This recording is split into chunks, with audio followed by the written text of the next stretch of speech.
Shalom, bienvenidos a un nuevo estudio de nuestra comunidad Benei Adonolam de Santiago de Chile, gladbau.cl. Ahí nos pueden encontrar. En esta oportunidad, en esta semana, vamos a hablar acerca de algunas lecciones, preguntas, respuestas, específicamente 18, sobre la profecía. Comenzando, ¿cierto?, por la Haftará de la Parashat Beshalach. ¿Qué es lo que aconteció ahí, ¿cierto?, con la llamada profetisa y jueza Débora, o Deborah, ¿cierto? Como se dice en hebreo, Deborah, que le dicen hoy día, en hebreo moderno. Y bueno, algunas cosas que podemos aprender, y sobre todo, qué lecciones nos da la Tanaj, ¿cierto? La escritura acerca de la profecía. ¿Cuándo el profeta es real? ¿Qué es lo que se tiene que cumplir? Y bueno, una serie de condiciones que vamos a ver algunas lecciones sobre la profecía. Importante siempre saberlo, ¿cierto? Y tenerlo en mente. El Eterno utilizó, ¿cierto?, a Moshe para sacar al pueblo de Israel de Egipto, pero luego le prosiguió, ¿cierto?, Josué, para guiar al pueblo, ¿cierto?, para la conquista de la tierra de Israel. Una vez pasaron, ¿cierto?, el Jardén, el río Jordán. De hecho, ya el paso fue milagroso, ¿cierto? Dice que se secó el río a manera similar, recordando a lo que fue el cruce del Yam Suf, el mar de las cañas, ¿cierto? Que había ocurrido 40 años antes, al salir de Egipto. Así Yehoshua y Bené Israel, los hijos de Israel, rodearon Jericó, ¿cierto? Y el Eterno hizo caer los muros de Jericó. Los israelitas se extendieron así, se asentaron en la tierra de Canaán, tierra prometida, ¿cierto? Y prosperaron.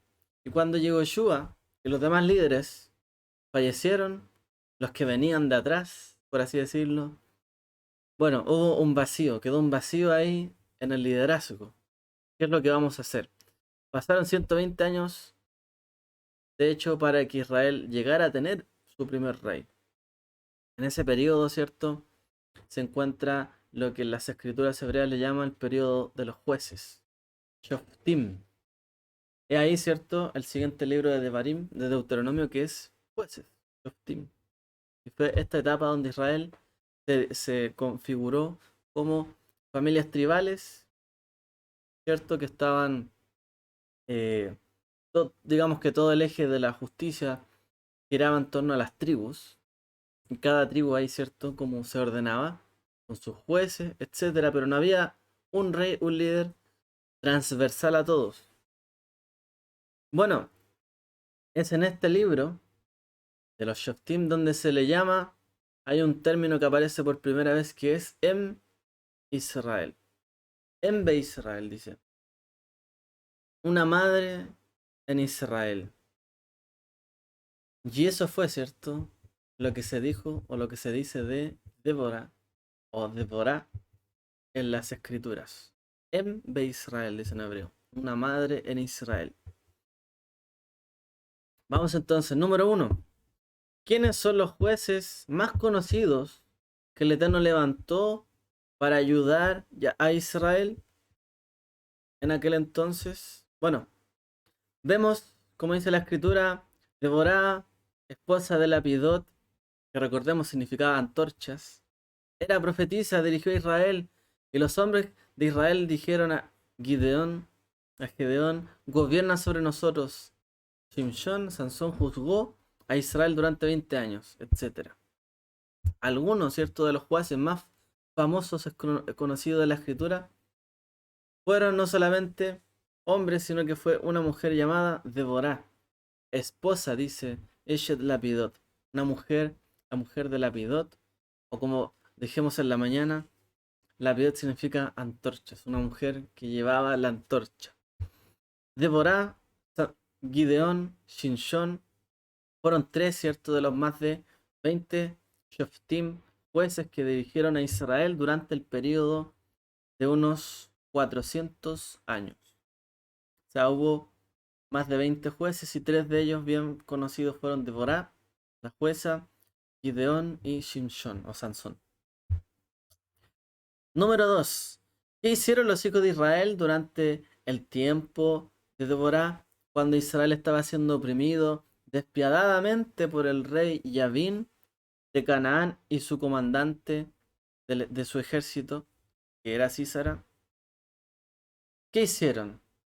Dice la escritura puntualmente, Shoftim 4:3, y los israelitas clamaron al Señor. Eso nos recuerda, ¿cierto? Y de hecho este episodio del Haftará nos va a recordar lo que fue la salida de Egipto.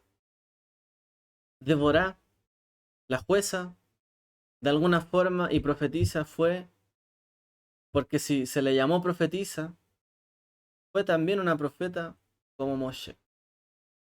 De hecho, hay quien la compara precisamente con Moshe. En muchos diálogos, ¿cierto? Y en el texto se hace alusión a una relevancia importante que ella tenía, así como Moshe la tuvo. Fue una profeta, como Moshe. Y en aquel entonces también, ¿cierto? Porque se lleva el título de profetas por algo. En aquel entonces el pueblo también clamó al Eterno cuando estaban siendo oprimidos, ¿cierto? Por el rey Yavín de Canaán. Así como los israelitas también clamaron en Egipto. Número 3. ¿Qué profetizó entonces Débora, la profetisa y juez de los israelitas? Jueza, perdón. ¿Quién es la que profetizó? Débora, profetisa y jueza. Dice la escritura, Shoftim 4, 6 y 7. Y llamó a Barak y le dijo: Adonai, Elohim Israel. Adonai, el Dios de Israel, lo ha ordenado. Ve, marcha hasta el monte Tabor y lleva contigo 10.000 hombres. Y yo atraeré hacia ti a Sisara, comandante del ejército de Yavín, con sus carros y sus tropas, y lo entregaré en tus manos. ¿Qué es lo que profetizó entonces Deborah? Que el Eterno le iba a dar, ¿cierto?, a sus enemigos, lo iba a colocarlo en sus manos. Así, textualmente, lo entregaré en tus manos, dice. Entonces, Deborah estaba profetizando. El Eterno había ordenado que lucharan y fueran a batallar contra este rey porque en ese momento lo entregaría en sus manos. Algo cierto bien característico de los profetas de, digamos, de aquel entonces. Eran prácticamente consejeros de guerra, estrategas de guerra. Debían, cierto, también hablar a los líderes, al rey, por ejemplo. En este caso no había rey, por lo tanto la misma profetisa era jueza, se encargó, ¿cierto?, de ejecutar, de accionar la justicia para Israel, que era, ¿cierto?, derrotar a sus opresores. Número 4. ¿Cómo reaccionó Barak, que significa relámpago en hebreo? ¿Y qué segunda profecía dio Dios a la valiente profetisa Deborah? ¿Cómo reaccionó Barak? ¿Y cuál fue la siguiente profecía? Dice Shoftim 4, 8 y 9. Y Barak le dijo: si vienes conmigo, iré. Si no, no iré. Así reaccionó Barak. Y Deborah le dijo: muy bien, iré contigo, respondió ella. Sin embargo, no habrá gloria para ti en el camino que emprendes, porque entonces Adonai entregará a Sísara en manos de una mujer. Es decir, ok, le dice Deborah, iré. Pero dice una nueva profecía que recibe. Si voy como he de ir, dice, entonces Adonai entregará a Sísara en manos de una mujer. Es decir, ustedes no quieren obedecer la primera instrucción del Eterno y quieren agregar una condición. Dada esa condición, Sísara, el general, cierto, del rey Yavín y del ejército, sería entregado en manos de una mujer. Barak, cierto, era el líder del ejército de Israel y no estaba manifestando una emuná completa, una fe plena en la palabra del Eterno, y solamente estaba dispuesto a ir a la batalla si Deborah iba con él. Podríamos leer esto como: ok, voy a creer en tu palabra solo si tú también vas, si estás, o sea, si ella iba es porque de verdad era una profecía del Eterno. O sea, no iba a exponer su vida Deborah al ir, si en realidad iban a ser derrotados. O sea, si ella estaba plenamente segura que iban a ganar, iba a ir. Y Barak quiso asegurarse de esta manera. Pero eso demostró también una falta de emunado de confianza. Por lo cual dice que el Eterno le quitaría la gloria a este general y el honor de la victoria se lo daría a una mujer. Así como querían que fuera una mujer, a una mujer le iba a ser dado también, ¿cierto? La gloria de la batalla. Un poco como midá que neged midá, medida por medida. Y una mujer que ni siquiera estaba entrenada para la guerra. Porque recordemos que Yael, ¿cierto? La mujer que asesina al general, no estaba en el ejército, estaba en su casa.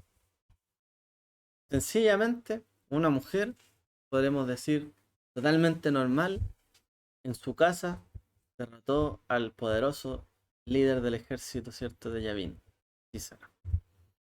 5. ¿Qué sucedió cuando Barak y su pequeño ejército se enfrentaron a Sísara y al ejército de los cananeos? ¿Qué aconteció en la batalla? Dice Shoftim. Entonces Deborah dijo a Barak: levántate, este es el día en que Adonai entregará a Sísara en tus manos. Adonai marcha delante de ti. Y Barak cargó, ¿cierto? Y descendió. Y todos los soldados de Sísara cayeron a espada, y no quedó ni un solo hombre.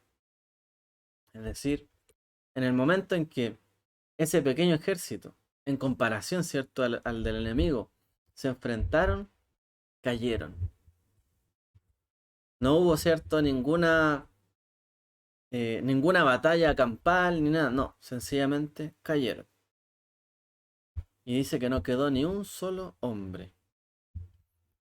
Número 6. Císara, el comandante del ejército cananeo, saltó de su carro y corrió para salvar su vida. ¿Cierto? Císara huyó y se escondió en la tienda de un hombre llamado Eber. ¿Qué le hizo Yael, la mujer de Eber, a Císara mientras estaba escondido en su tienda, cumpliendo la profecía que el Eterno le había dado a Deborah? ¿Qué le aconteció entonces con el general Císara? Dice la escritura: cuando estaba profundamente dormido por el cansancio, se le acercó sigilosamente y le clavó una estaca en la sien hasta que él quedó, cierto, tumbado en el suelo. Y así murió. Aquel día dice que el Eterno sometió al rey de Yavim de Hazor ante los israelitas. Y la tierra estuvo tranquila por ¿cuánto tiempo? 40 años. Hubo 40 años de tranquilidad bajo el ministerio de Deborah. Similar, ¿no?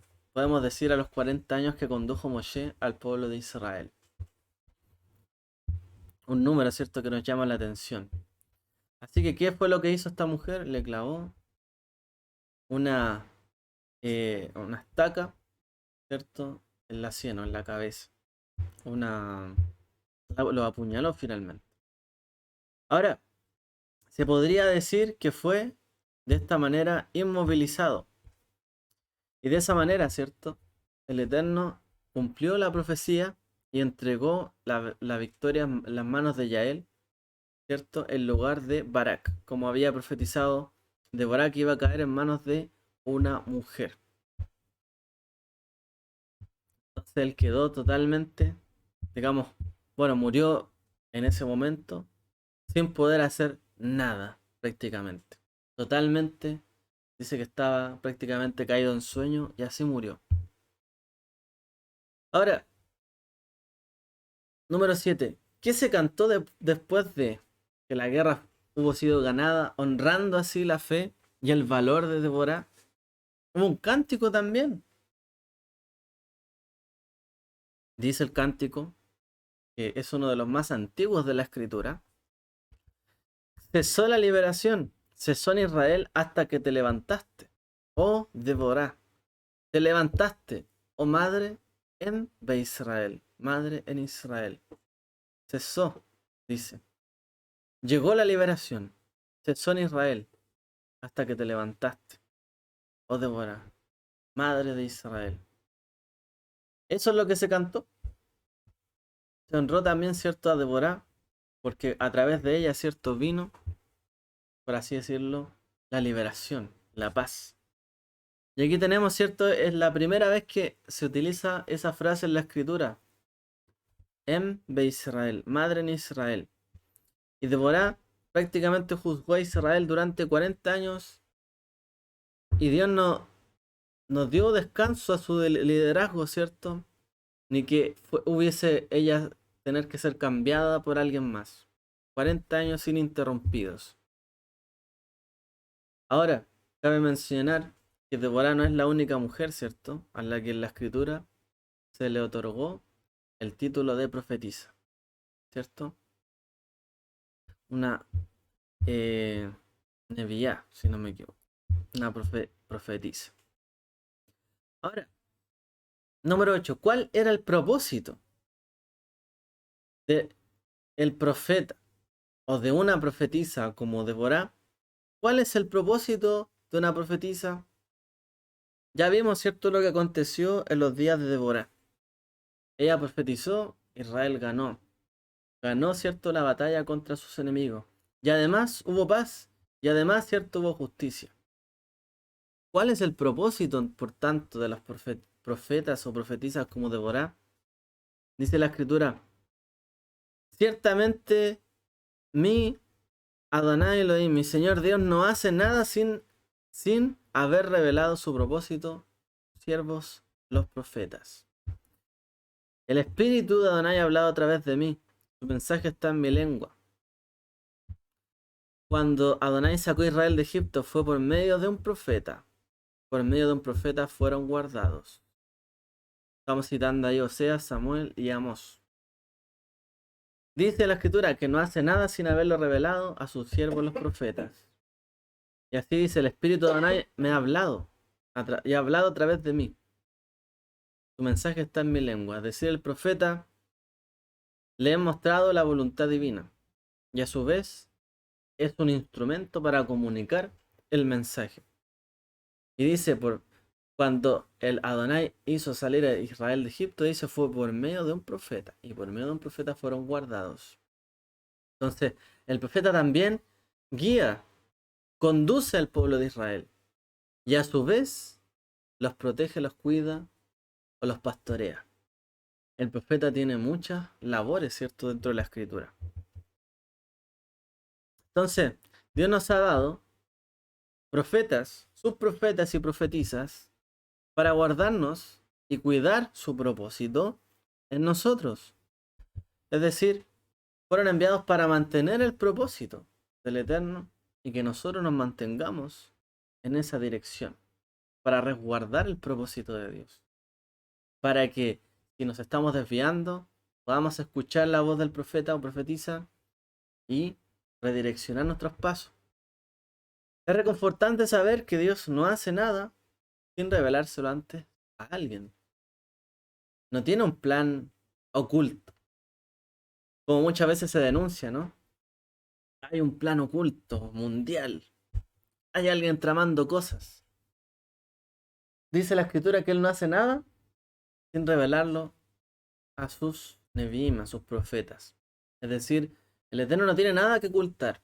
Al contrario, Él quiere que nosotros nos subamos a sus planes. Porque sus planes son siempre de bien para darnos el final, ¿cierto? Que Él espera conforme a la esperanza que nos ha dado.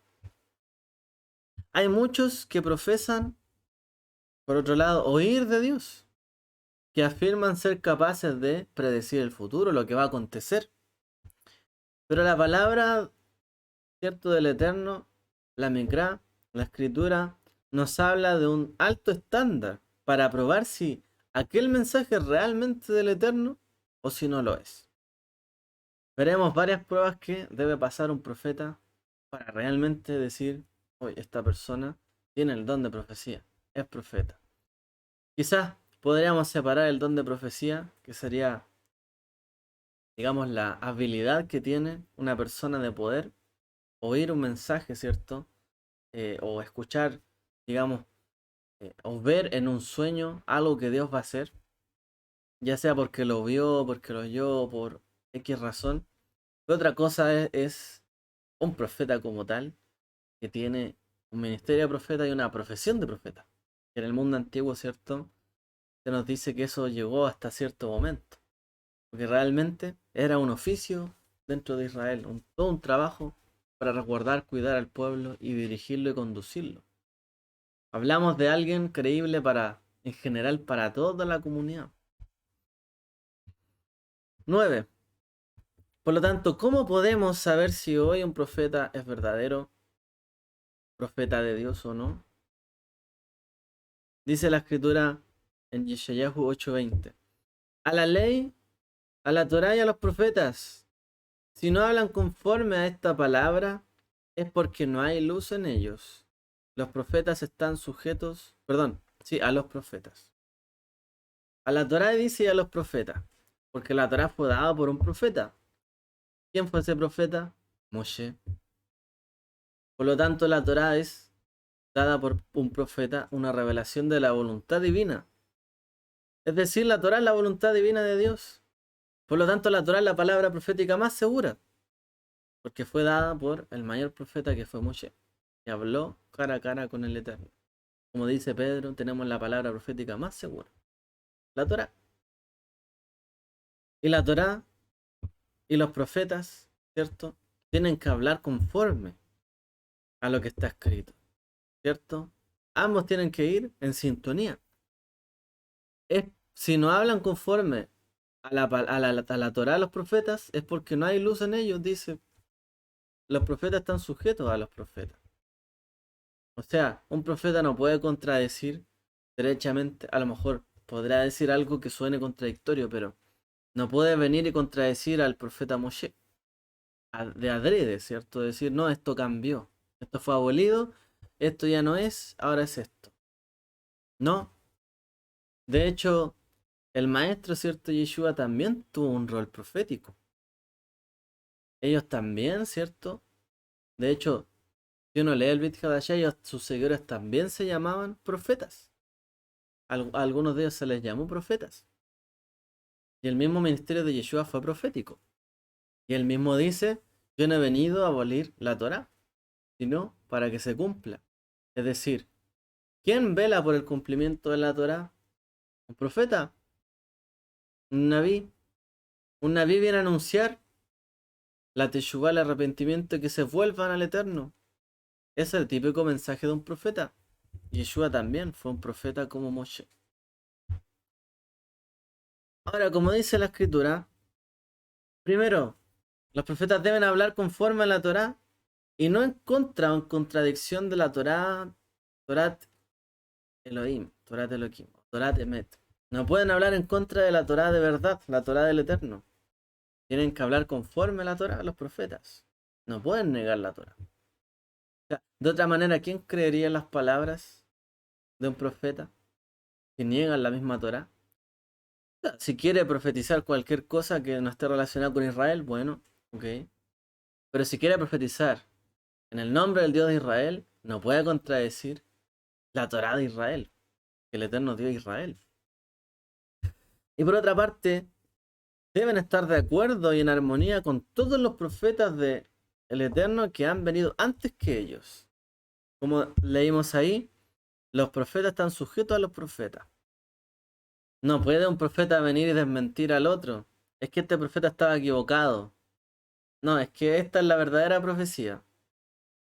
Es lo mismo que decir, en realidad este profeta que habló conforme a la Torá está equivocado. O sea, está diciendo que la Torá está equivocada. En otras palabras. El profeta nos puede abrir, ¿cierto?, el entendimiento de muchas escrituras de la Torá y de la escritura completa, ¿cierto? Pero no puede negar su eficacia o su significado. No puede venir a contradecir a otros profetas como Moshe. ¿Por qué? Se entiende que la revelación que ellos recibieron, puede que a lo mejor un profeta haya visto una escena similar a otro profeta y aún no se le haya mostrado un simbolismo y a otro simbolismo. Pero ese simbolismo es parte de la misma revelación más grande. ¿Por qué? Porque nadie puede contener en sí mismo toda la revelación de Dios. Por lo tanto, los profetas vieron muchas veces quizás las mismas cosas y las describieron de manera diferente, porque fue conforme a su percepción de la revelación de Dios.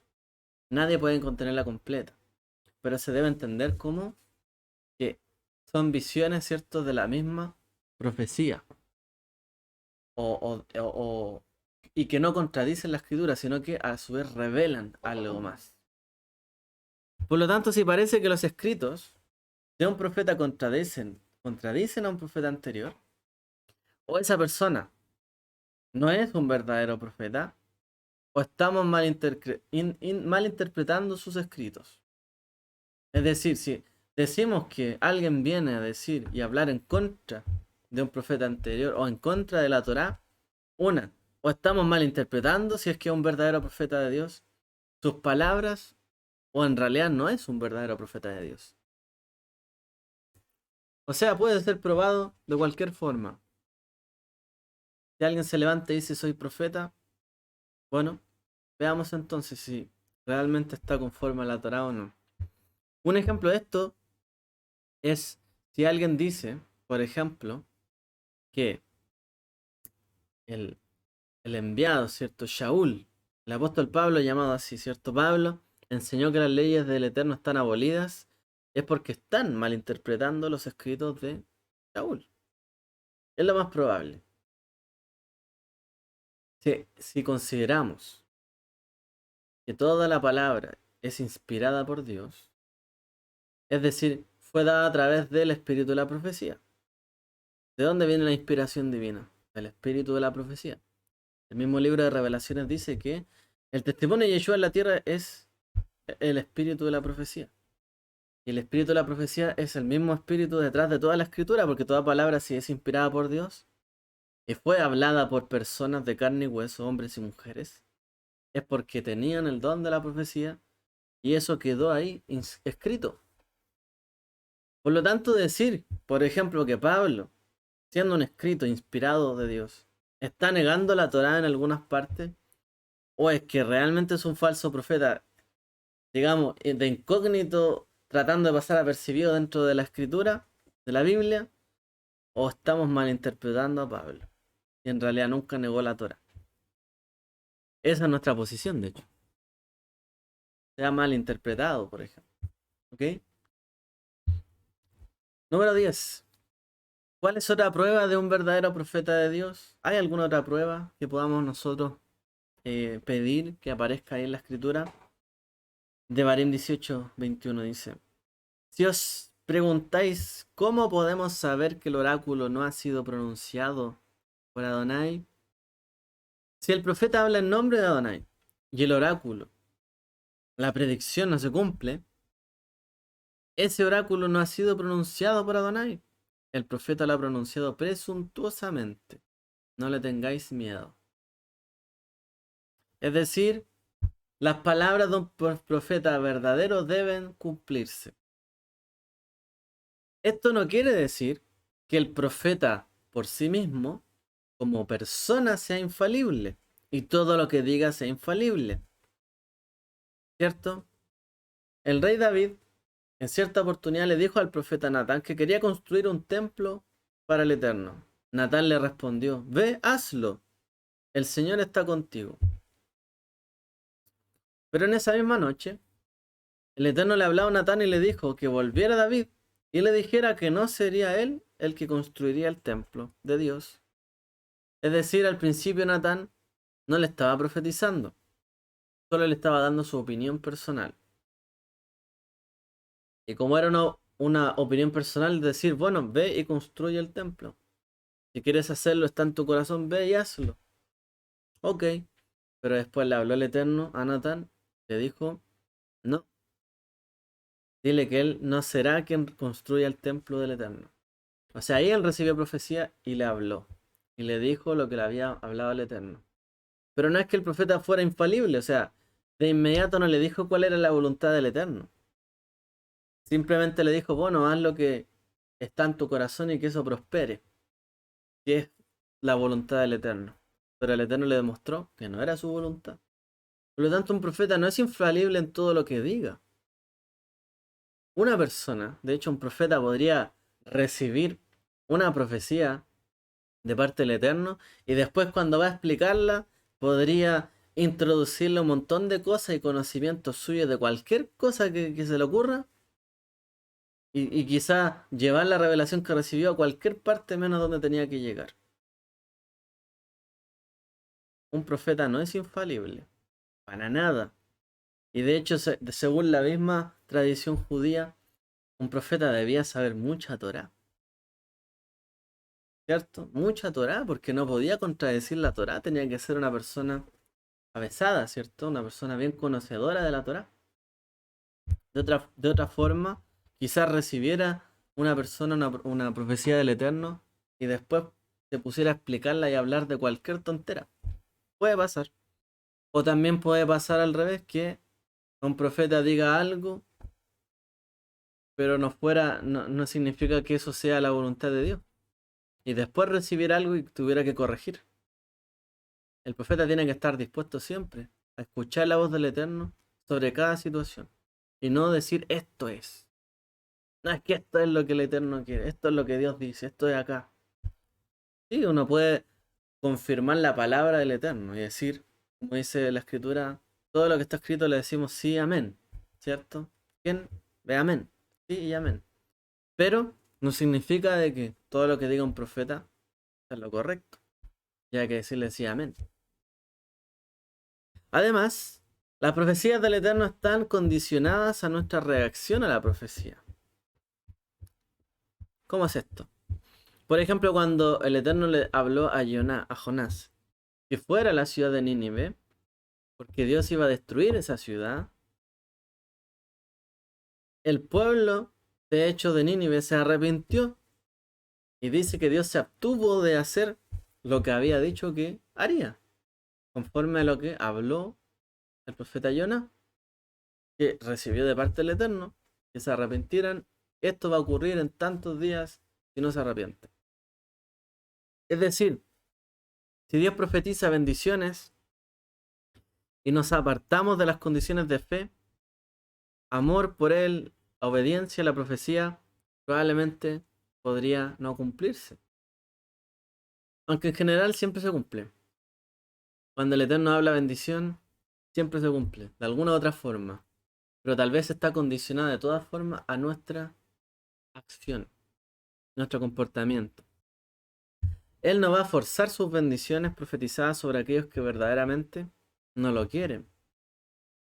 Y por otro lado, si Él habla que va a haber calamidad y destrucción, si las personas se arrepienten y cambian, no tiene por qué haberla. Y no por ello el profeta será falso, ¿no? Realmente eso iba a ocurrir, pero hay una condición. Pero si se arrepienten, eso no va a ocurrir. ¿Ok? Entonces la palabra del profeta no es infalible. Como que uno toma una parte de lo que dijo el profeta, esto es. Tiene un sentido, no se le puede malinterpretar, ¿cierto? Y si dice, tiene alguna condición, va a quedar cierto, va a depender de las personas. Si esto ocurre o no ocurre. Es un pronunciamiento, un anunciamiento de lo que ocurriría. También. Número 10. ¿Sí? 11. Bueno, ¿qué pasaría si la profecía se cumple, pero ellos no aman a Dios? Perdón, esto sigue siendo la 10. Sigue siendo el número 10. Esto sigue siendo el 10. Es parte del 10. ¿Qué pasa si su profecía se cumple? Si quieres puedes ponerle el 11. Ya, ponle el 11. ¿Qué pasa si su profecía se cumple, pero ellos no aman a Dios? O sea, ¿cómo? El profeta dice algo y se cumple, pero no tiene ninguna, digamos, relación con el Eterno mayor, estrecha, que uno diga, hay que seguir lo que hace el profeta.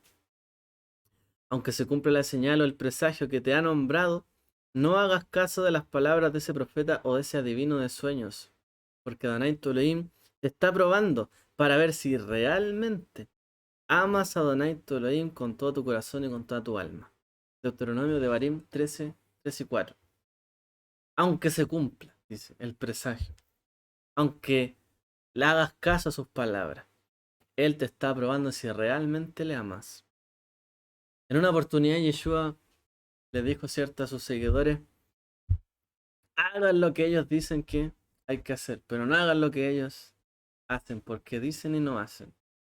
Es decir, las mismas palabras de los líderes hipócritas de Israel que había en ese entonces, que Yeshua los denunció también, muchas veces ellos hablaban la verdad y hablaban con verdad.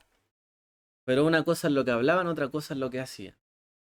Y dice aquí, el Adonai tu Elohim te está probando para ver si realmente amas a Adonai tu Elohim con todo tu corazón y con toda tu alma. Es decir, eres capaz de atender aún palabras que, por ser dicho al ser dichas por personas hipócritas, que a lo mejor hacen todo lo contrario, pero te dicen algo que es verdad. Y tú sabes que es verdad. Y tú sabes que eso está en la Torá. Aunque te lo esté diciendo alguien que sea, a lo mejor alguien totalmente deleznable, no sé, que sea alguien que realmente te afecta, que te está oprimiendo, y tú te das cuenta que ellos, y que no aman a Dios en realidad, son profetas, se aman a sí mismos, buscan la gloria propia, pero tú sabes que esa palabra tiene sentido, ahí se prueba si realmente amas a Dios o no. Como cuando uno escucha el consejo de alguien, y aunque sea la persona que menos uno espera que le dé un consejo, si uno se da cuenta que realmente es para mí, es, es parte de la voluntad de Dios, hay que escucharlo. Y ahí se prueba si realmente amamos a Dios.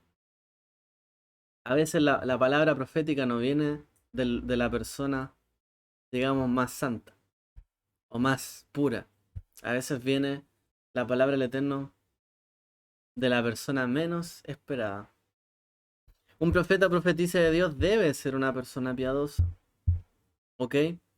Entonces, una cosa es el mensaje que podría ser cierto, pero el profeta como tal debe ser una persona piadosa. Sus vidas deben estar en armonía con la Torá.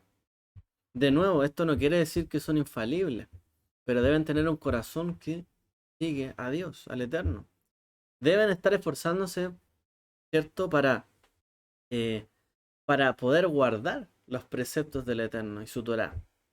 Y deben creer también que habrá, así como ellos son levantados, un profeta como Moshe, que ha de ser levantado, como el Mashiach, ¿cierto?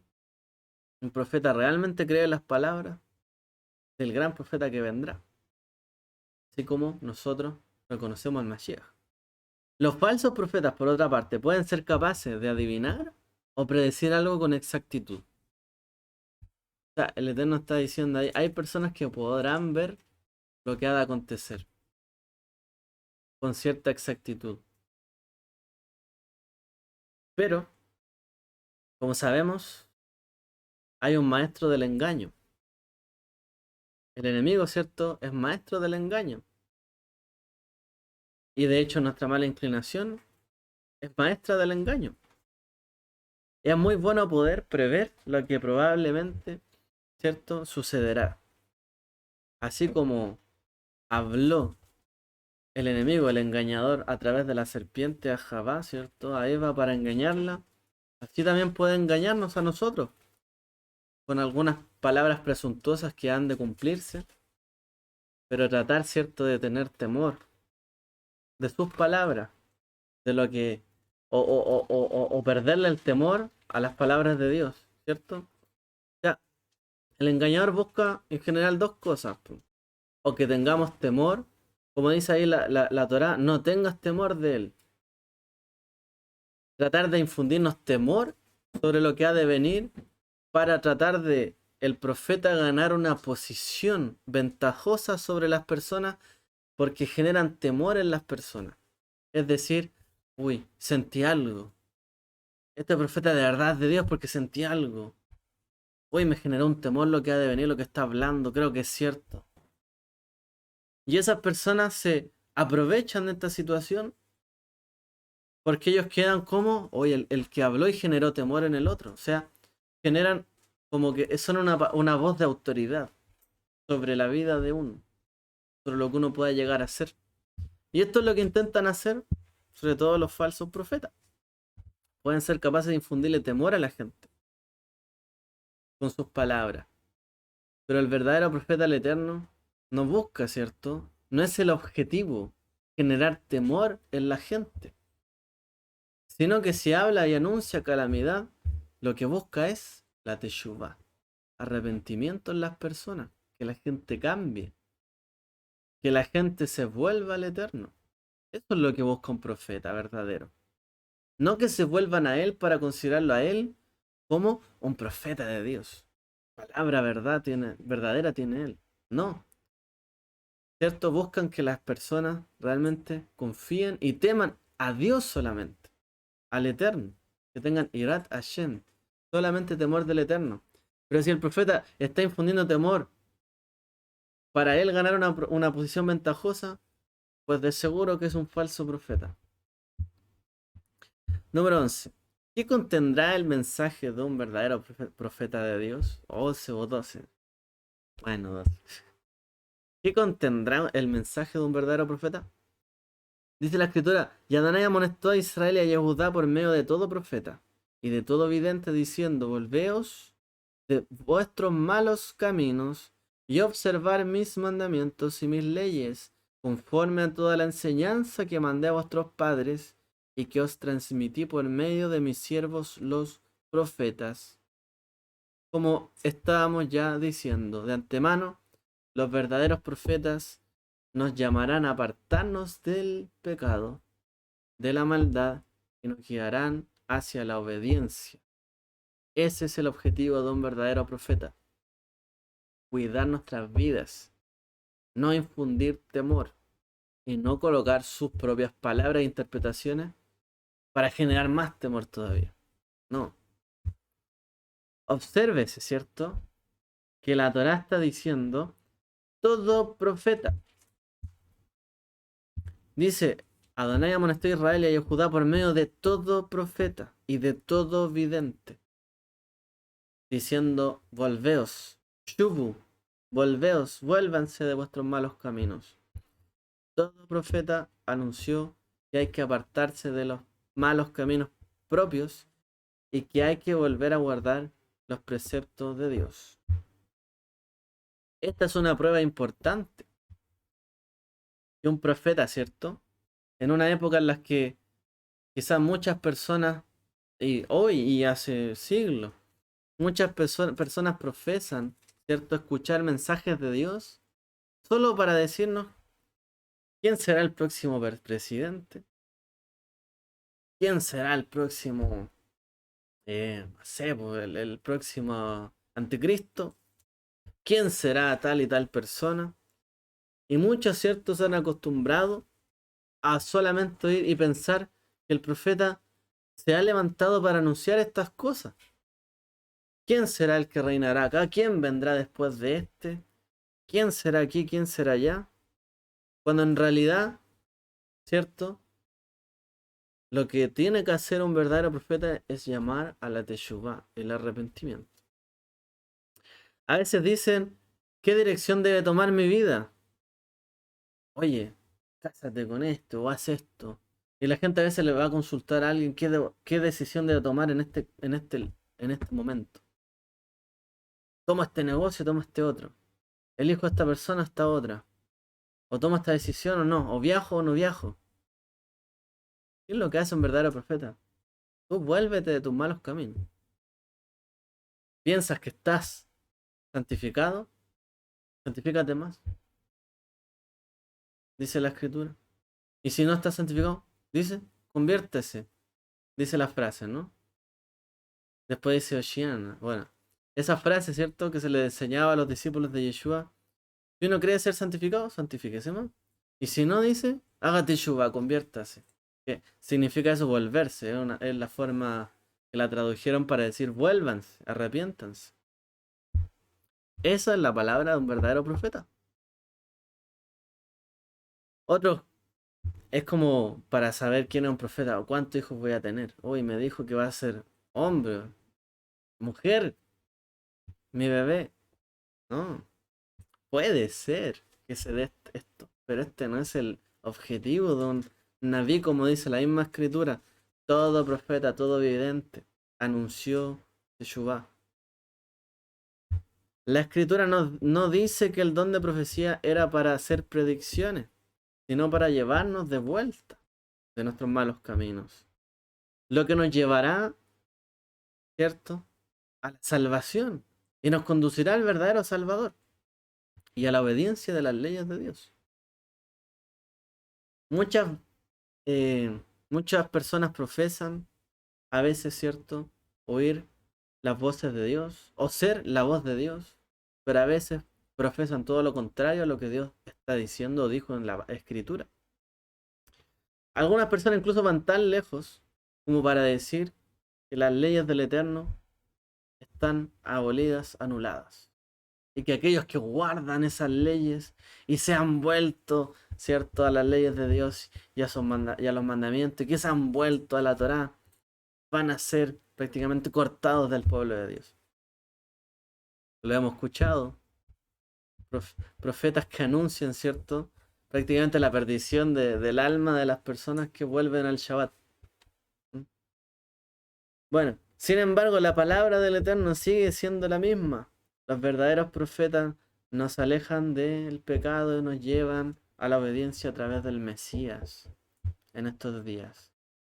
Porque Dios nos habló a través de los padres, los profetas, y hoy día nos ha hablado a través del Mesías. Y nos habla a través de la Escritura, y por lo tanto los profetas han de saber que hay un Mashiach. Porque así ha hablado Dios. El profeta conoce la forma en que Dios ha hablado. Número 13. ¿Cuáles son algunas de las diferentes maneras en que Dios habla? ¿Ya? A través de sus profetas, que dice la Escritura. Adonai descendió en una columna de nube y dijo: oíd estas mis palabras cuando se levante entre vosotros un profeta de Adonai. Me doy a conocer a él en visión, hablo con él en sueños. Adonai extendió su mano y tocó mi boca y me dijo: con esto pongo mis palabras en tu boca. Es decir, la diferencia entre un sueño y una visión es que una visión es como un sueño que tiene lugar mientras la persona está despierta, está consciente, ¿cierto? La visión es algo que la persona está teniendo, ve una imagen, pero está consciente, no está dormida. Está prácticamente como si estuviese despierta. En una, vemos, ¿cierto?, que a Yahushua, de hecho, el Eterno le habló en sueños también. ¿A quién le habló también en visiones? A Daniel. Incluso le habló tanto en sueños como en visiones. Lo importante, ¿cierto?, es que el Eterno comunica sus palabras. ¿Y por qué utiliza sueños y visiones? Porque en la vida real no podemos ver que de repente hay una sábana que desciende llena de animales, como vio a lo mejor Pedro, ¿cierto? Ve, mata y come. No puedo ver descender eso en la vida real. Tengo que ver una imagen metafórica. Y solamente a través de la imaginación, digamos, podemos ver ciertas cosas que el Eterno quiere mostrar, para ejemplificarnos lo que Él está por hacer. ¿Ok? Por eso suelen ser visiones. 14. ¿Qué tipo de persona usa a Dios como profeta? ¿Y hasta cuándo seguirá teniendo profetas? ¿Qué tipo de persona usa a Dios como profeta? ¿Y hasta cuándo seguirán habiendo? Joel 3:1 dice: y derramaré mi espíritu sobre toda carne, vuestras hijas y vuestros hijos profetizarán, vuestros ancianos soñarán sueños, vuestros jóvenes verán visiones. Incluso derramaré mi espíritu sobre esclavos y esclavas en aquellos días, antes de que venga el día grande y terrible de Adonai. Es decir, el Eterno no hace excepción de personas. Puede trabajar incluso y hacer su obra y anunciarla a través de jóvenes, hombres, mujeres, adultos y ancianos. Sobre toda carne, dice la Escritura. Dios puede obrar sobre personas que incluso sean parte del pueblo de Israel, como gente que no sea del pueblo de Israel, como lo fue Bilam, por ejemplo, o como lo son todas las naciones que reciben el Espíritu del Eterno a través del Mesías. El texto también dice que Dios, cierto, dará el espíritu de la profecía antes del día grande y temible, es decir, de la venida del Mashiach. Es decir, el Espíritu también anuncia la venida del Eterno. Anuncia la venida del Mashiach y de aquel día. Los dones de Dios no eran solamente para los tiempos bíblicos. Por supuesto que no, son también útiles para el día de hoy. Dice, antes del Mashiach, todavía toda carne, ¿cierto?, recibirá el Espíritu de Dios y verán sueños y visiones. Y anunciarán, o sea, quizás la profesión de profeta como tal no la vemos, ¿cierto?, en Israel, pero sí, de que hay espíritu de profecía, la hay. Porque hasta que no venga el Mashiach, tendrá que seguir siendo anunciado. Y esto a través del espíritu de la profecía. Número 15. Vamos finalizando. ¿En qué medida Dios nos hace responsables de leer y obedecer a sus profetas? ¿Somos responsables de atender o leer las palabras de los profetas? Jeremías 26:4. Diles, así ha dicho Adonai, si no me obedecéis, ateniéndoos a la enseñanza que he puesto delante de vosotros, prestando atención a las palabras de mis siervos los profetas, que os han estado enviando insistentemente, haré de esta ciudad una maldición para todas las naciones de la tierra. Jeremías 26:4. Si no escuchan, no obedecen a los profetas y anuncia la destrucción de Jerusalén. Si no escuchan, no prestan atención a sus palabras. Las palabras de un verdadero profeta son solemnes y dignas de ser realmente atendidas. Si elegimos no obedecer al profeta de Dios y no hacemos caso, dice que caemos bajo incluso maldición. Esto no es un mensaje popular ni es tranquilizador en un principio. Decir, bueno, si no atendía a un profeta de Dios, puedo caer bajo maldición. Pero es una advertencia inminente. Porque muchas veces el profeta anuncia la destrucción y no creemos que ha de venir. Pero en el momento menos esperado puede llegar. Ahí la importancia, ¿cierto?, de escuchar la voz de los verdaderos profetas. ¿Y en qué medida, por el otro lado, el Eterno le pide cuenta a los profetas? Dice la Escritura, la palabra de Adonai vino a mí, oh mortal, yo te nombro centinela de la casa de Israel, le dice a a Ezequiel. Y cuando oigas una palabra de mi boca, debes amonestarlos de mi parte. Si digo a un malvado morirá si no le adviertes, no hablas para advertir al malvado de su mal proceder a fin de salvar su vida. Él, el malvado, morirá por su iniquidad, pero yo exigiré de ti un ajuste de cuentas por su sangre. Pero si adviertes al impío, y él no se aparte de su impiedad y de su mal proceder, morirá por su iniquidad, pero tú habrás salvado tu propia vida. O sea, ese mandamiento de la Torá que dice, reprenderás a tu prójimo que está en un error y no participarás de su pecado, al profeta se le aplica al cuadrado, por así decirlo. El doble.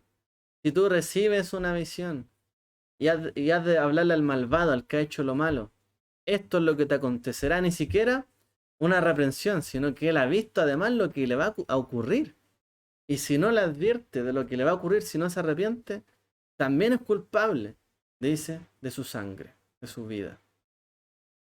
O sea, yo podría ver a alguien que hace lo incorrecto y bueno, no decirle nada. Ok, incurro también en pecado, ¿cierto? De no haberle dicho. Pero el profeta incluso llega a ser culpable de la sangre de las personas a las que no advierte. Muy dura, ¿cierto? En la aplicación de la Torá al profeta. A lo largo de los siglos, los profetas y profetizas no siempre han sido bien recibidos y apreciados. Se dice, nadie es profeta en su propia casa. Ser portavoz de Dios no es siempre posición fácil o agradable. Sin embargo, si no advertimos a los demás de la necesidad de Dios, entonces, según el profeta, su sangre caerá sobre nosotros. Si la persona es profeta. La mayoría de la gente no quiere ser portadoras de malas noticias. Todos queremos dar una buena noticia, pero ¿quién es capaz de anunciar? Te va a dar cáncer, vas a morir, va a pasar esto. Cuanto peor es lo que se advierte a alguien de sus pecados, más difícil de hablarlo. Por eso Dios llamó a ser valiente a sus profetas. Y nos ha llamado también a advertir con amor, con compasión, con bondad, como si realmente nos interesara la persona a la que le estoy hablando. Un profeta, por tanto, tiene que tener amor. Dice Shaul, las profecías pasarán, ¿cierto? Los dones pasarán, todo pasará, pero el amor queda y permanece. Si un profeta no entiende que lo más grande es el amor hacia las personas, no ha entendido nada todavía. Todo lo demás es secundario, lo importante es el amor. Por lo tanto, la profecía, una palabra, tiene que ser dada con amor para las personas. Como una verdadera preocupación, como si Dios mismo se estuviera preocupando de nosotros. No puedo yo venir y decir, oh, esto es una profecía, vas a morir. Y ojalá te mueras. No, el profeta tiene que advertir como si realmente deseara que fueran librados de esa condenación. Algo que el profeta Joná o Jonás no quería aceptar, no quería tener amor por los ninivitas porque los asirios mataban a sus enemigos de manera horrenda. Ellos empalaban a sus enemigos. Merecían lo peor, según el pensamiento de su época. Pero aún así, el Eterno le dice, bueno, tú tuviste misericordia de este arbolito, de este arbusto, de este ricino, y yo no voy a tener misericordia de 120.000 personas y animales, ciudades. No estamos listos muchas veces para advertir a otros si no tenemos amor. Eso es importante, un profeta tiene que tener amor. Los mandamientos más grandes de la Torah, ¿cuáles son? Amarás al Señor tu Dios, amarás a tu prójimo como a ti mismo. Si un profeta no tiene amor es porque no ha entendido la Torah. Si una persona no está dispuesta a decir o a orar por las personas para que puedan arrepentirse de sus malos caminos, está bastante lejos del espíritu de la profecía. ¿Cierto? Y no estamos realmente preparados si no estamos dispuestos, así como Moshe lo estuvo, a decir, perdona, si perdonan su pecado, por favor perdona el pecado de ellos, y si no, bórrame de tu libro. Moshe,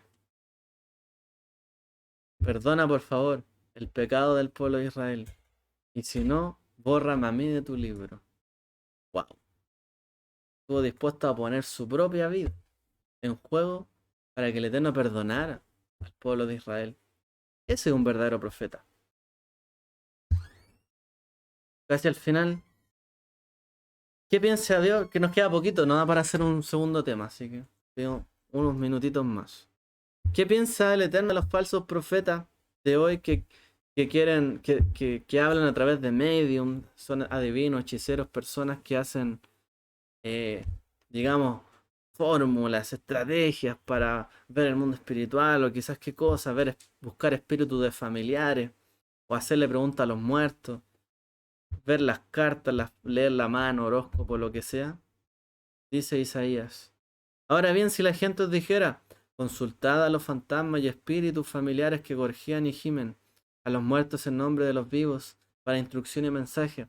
Ciertamente, para quien así habla, no habrá amanecer. Angustia y tinieblas, sin amanecer, estrechez y oscuridad, sin amanecer. Isaías 8:19, es decir, no verán nunca la salvación ni la redención. Solo verán angustia y tinieblas, dice, aquellos que hacen estas cosas. Y dice que no se encuentre entre vosotros. Dice la Torah, ningún adivino, agorero, brujo, hechicero, etc. Porque cualquiera que hace tales cosas es aborrecible ante Adonai. Debe ser sincero con Adonai tu Dios. No tolerarás al hechicero en medio de ti. Todos esos que hemos mencionado son falsos profetas. O que dicen, no, yo hago así y a las personas les pasa esto. Falso profeta.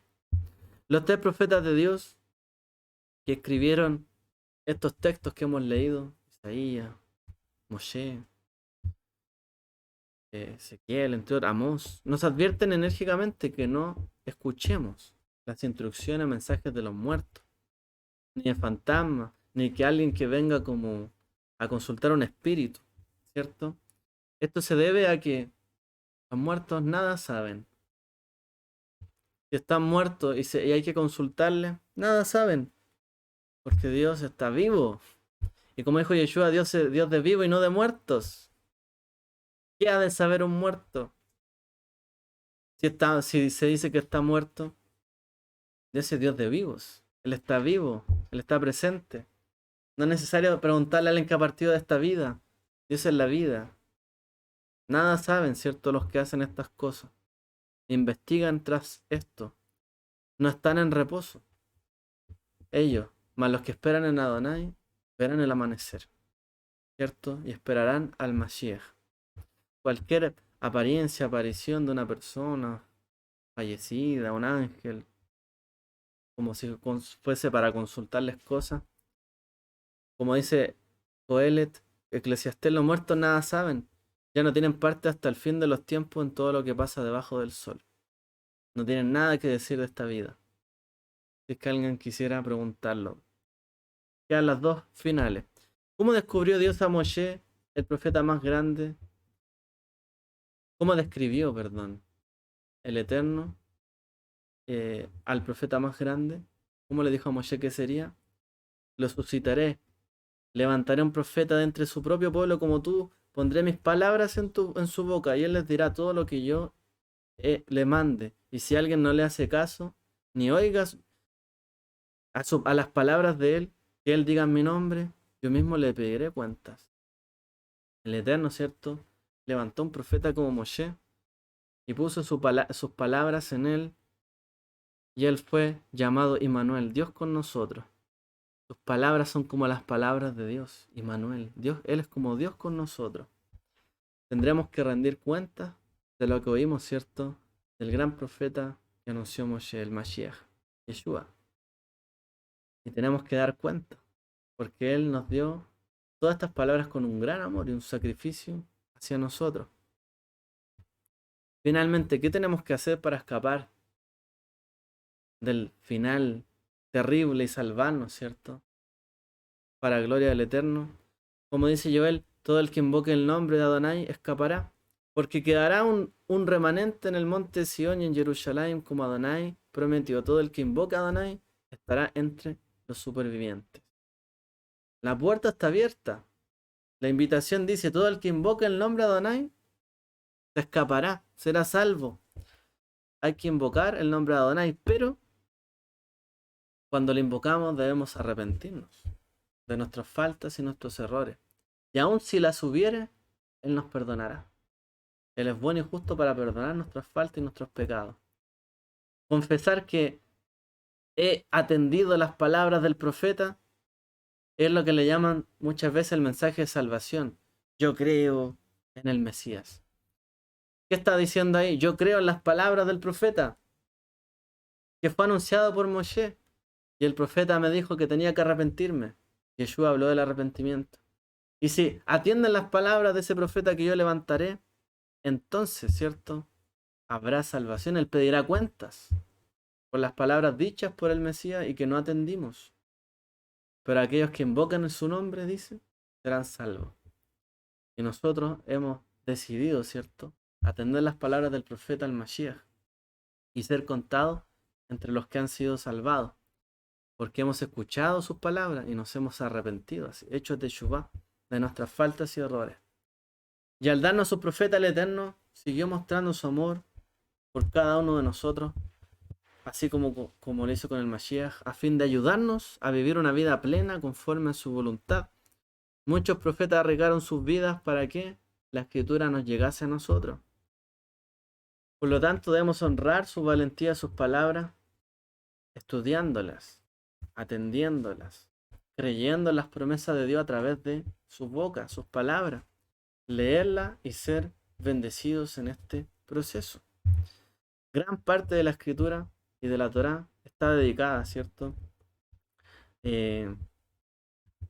A las palabras de los profetas. O sea, gran parte de la Escritura son los profetas, porque tenemos que escuchar sus palabras, porque ahí está la palabra del Eterno que Él está mostrando para nuestras vidas. Y si fuimos capaces de declarar que seguimos al profeta como Moshe y atendimos sus palabras y confesamos su nombre, que creemos en él, en Yeshua, también hemos de seguir y guardar las palabras de los profetas que vinieron antes que él, porque él no negará a los profetas de antes. Y si nos dijeron, vuélvete a estos mandamientos, a estas leyes, porque nos conviene, ¿cierto? Que el Eterno les bendiga a todos, que tengan una feliz semana. Shavuot.